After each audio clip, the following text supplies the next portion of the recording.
How to change language on MEXC. Hi everyone, welcome back to another video from Trading for Beginners.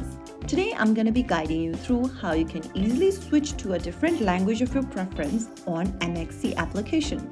First things first, launch open the MEXC app on your mobile device and log into your account. Once you're inside the home page of MEXC, go to the top left corner and tap on the human icon. Now, on the next page, click on Settings at the bottom. Under Settings, tap Language. Under the Language options, choose a different language of your preference. Select the language you want to change to.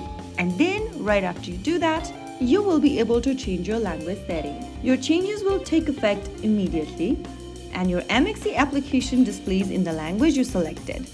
If you found the video helpful, don't forget to like, share, and subscribe to our channel. I will be back again in the next video. Thank you for watching.